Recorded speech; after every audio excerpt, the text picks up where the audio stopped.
যে কোনো খাবার শেয়ার করে যদি খাওয়া যায়, এটার মধ্যে আলাদা একটা বরকত, আলাদা একটা তৃপ্তি, আলাদা একটা আনন্দ পাওয়া যায়।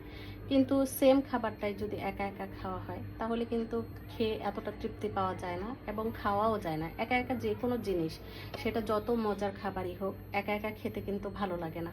তো আজকে আমি যে জিনিসটা শেয়ার করতে যাচ্ছি, আমরা গাজীপুর থেকে যাই নিয়ে আসি না কেন, সেটা আত্মীয় স্বজন, পরিবার পরিজনকে যখন দেওয়ার মতো তখন দিয়ে তারপর আমরা ঢাকায় আসি।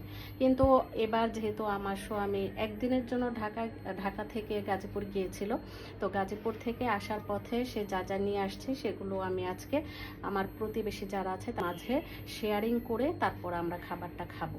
তো আমার আত্মীয় স্বজনকে এবার যেহেতু দিতে পারি নাই, কারণ আমার স্বামীর খুবই সময় স্বল্পতার কারণে তাড়াতাড়ি করে ঢাকা চলে আসছে, যে কারণে আমার আত্মীয় স্বজন যারা ছিল তাদেরকে দেওয়া হয় নাই। কি কি খাবার শেয়ার করতে যাচ্ছি সেগুলো আমি আপনাদের সাথে শেয়ার করব। কি ছোট ছোট কোষ, বিরক্তিকর কাঠাল, হ্যাঁ বিরক্তি লাগে না?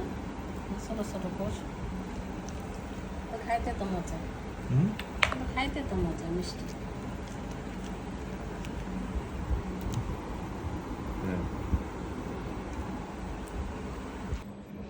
প্রতিবেশীদেরকে কাঁঠাল দেবো। আমাদের গাজীপুরের কাঁঠাল এখানে ভেঙে রেখেছি, এখন এগুলো সবার মাঝে দেব। গাজীপুর থেকে এমন করে কলা কিনে নিয়ে আসা হয় এক ছড়ি।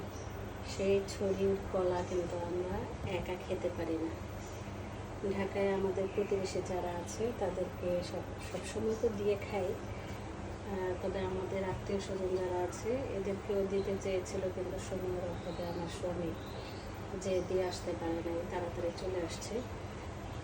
তো এই কলাও সবার মাঝে, প্রতিবেশী সবার মাঝে বিতরণ করা হবে। আমাদের কাঁঠাল, আমাদের গাজীপুরের কাঁঠাল আর এই কলা সবাইকে দিয়ে খাবো। সবাইকে কাঁঠাল আর কলা দিয়ে আসার পর আমি এখানে বিকেলের যা নাস্তা নিয়ে আসা হয়েছিল সেগুলো এখন বক্সে বক্সে রেখে দেবো। এখানে আছে চানাচুর আর বিস্কিট আর বারবিকিউ চানাচুর, সব কিছু মিলে এখন আমি আমার বিস্কিটগুলো সব জায়গায় জায়গায় রেখে তারপর আমার স্বামীকে আর আমার ছেলেকে খাবার, বিকেলের খাবার দেব। বিকেলের খাবারের মধ্যে যা আছে সেটা আপনাদের সাথে শেয়ার করছি। এখানে আছে কুমিল্লার রসমালাই, কুমিল্লা গিয়েছিল আমার স্বামী, কুমিল্লা থেকে রসমালাই নিয়ে আসছে, এখন তাকে আমি রসমালাই দিচ্ছি। আর আরেক দিকে আছে হচ্ছে লাড্ডু। এই লাড্ডু আমি অর্ধেক খেয়ে দেখেছি, আমার কাছে বেশি একটা ভালো লাগে নাই, তাই আমি আর লাড্ডুটা খাই নাই, কারণ আমি মিষ্টি বেশি খেতে পারি না।